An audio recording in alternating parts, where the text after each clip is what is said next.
ವಿಜಯನಗರ ಜಿಲ್ಲೆಯ ಹರಪನಹಳ್ಳಿ ತಾಲೂಕಿನ ಹಲವಾಗಲು ಗ್ರಾಮದ ಕರ್ನಾಟಕ ಪಬ್ಲಿಕ್ ಶಾಲಾ ಆವರಣದಲ್ಲಿ ದಿನಾಂಕ 22/12/2024 ಭಾನುವಾರದಂದು ಗುರು ನಮನ ಸ್ನೇಹ ಸಿಂಚನ 2024 1999 2000ನೇ ಸಾಲಿನ 10ನೇ ತರಗತಿ ವಿದ್ಯಾರ್ಥಿ ಬಳಗದಿಂದ ಬೆಳ್ಳಿಯ ಹಬ್ಬ ಸಂಭ್ರಮ ಕಾರ್ಯಕ್ರಮ ಹಮ್ಮಿಕೊಳ್ಳಲಾಗಿತ್ತು. ಸನ್ಮಾನ ಸ್ವೀಕರಿಸಿ ಮಾತನಾಡಿದ ಚನ್ನಬಸಪ್ಪ ಹೆಚ್, ನಿವೃತ್ತ ಮುಖ್ಯ ಗುರುಗಳು ಮಾತನಾಡಿ, ಗುರು ಎಲ್ಲಾ ದೇವರುಗಳಲ್ಲಿ ಕಾಣಿಸಿಕೊಳ್ಳುತ್ತಾನೆ. ಗುರುವಿಗೆ ಒಂದು ಶಕ್ತಿ ಇದೆ. ಈ ಶಕ್ತಿಯನ್ನು ಮಕ್ಕಳಲ್ಲಿ ಬೆಳೆಸಿ ಕಲ್ಲಿನಂತಿರುವ ಮನಸ್ಸನ್ನು ಕಟೆದು ಒಂದು ಸುಂದರ ಶಿಲೆಯನ್ನಾಗಿ ಮಾಡುವ ಕೆಲಸ ಕೇವಲ ಒಬ್ಬ ಗುರುವಿನಿಂದ ಮಾತ್ರ ಸಾಧ್ಯ. ಎಲ್ಲ ವಿದ್ಯಾರ್ಥಿಗಳನ್ನು ಮೂರ್ತಿಯನ್ನಾಗಿ ಮಾಡಿದ್ದಕ್ಕೆ ಈ ದಿವಸ 25ನೇ ವರ್ಷದ ಅದ್ದೂರಿ ಬೆಳ್ಳಿ ಹಬ್ಬ ಆಚರಣೆ ಮಾಡಿರುವುದು ನಮ್ಮೆಲ್ಲರಿಗೂ ಹೆಮ್ಮೆಯ ವಿಷಯವಾಗಿದೆ.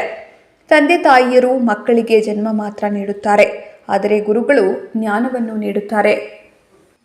ಈ ಸಂದರ್ಭದಲ್ಲಿ ಗ್ರಾಮ ಪಂಚಾಯಿತಿ ಉಪಾಧ್ಯಕ್ಷರಾದ ತನುಜಾ ನಾಗರಾಜ್, PLD ಬ್ಯಾಂಕ್ ಅಧ್ಯಕ್ಷರಾದ ಶಾಂತಕುಮಾರ ರೆಡ್ಡಿ, ಮುಖಂಡರಾದ ಸದ್ಯೋ ಜಾತಪ್ಪ, ಸುನೀಲ್ ಕುಮಾರ್ ಬಿದ್ರಿ, ಈಡಿಗರ ವೆಂಕಟೇಶ್, NM ಬಸಯ್ಯ, ಕುರುಬರ ಸಿದ್ದಪ್ಪ, ಉಜ್ಜಪ್ಪಳ್ಳಿ ಸಿದ್ದೇಶ್, ಹಾಲಪ್ಪ ಹಳ್ಳಿಕೆರೆ, ಮಾಜಿ ತಾಲೂಕು ಪಂಚಾಯಿತಿ ಅಧ್ಯಕ್ಷ ರಾಜಪ್ಪ, NM ಕೊಟ್ರೇಶ್, ಗ್ರಾಮ ಪಂಚಾಯಿತಿ ಸದಸ್ಯರು, ಮಾಜಿ ಅಧ್ಯಕ್ಷರು, ಉಪಾಧ್ಯಕ್ಷರು, ಕಂಚಿಕೆರೆ ಗ್ರಾಮ ಪಂಚಾಯಿತಿ ವ್ಯಾಪ್ತಿಯ ಎಲ್ಲಾ ಪಕ್ಷದ ಮುಖಂಡರು, PDO H ದುರ್ಗಪ್ಪ, ಕಾರ್ಯದರ್ಶಿ ಶ್ರೀನಿವಾಸ್, ಹಳ್ಳಿಕೆರೆ ಕೊಟ್ರೇಶ್, ಗಂಗನರಸಿ ನಾಗರಾಜ್, PLD ಬ್ಯಾಂಕ್ ಸದಸ್ಯ H ಭೀಮಪ್ಪ, H ನಾಗರಾಜ್ ಹಾಗೂ ಸಿಬ್ಬಂದಿ ವರ್ಗದವರು ಹಾಜರಿದ್ದರು.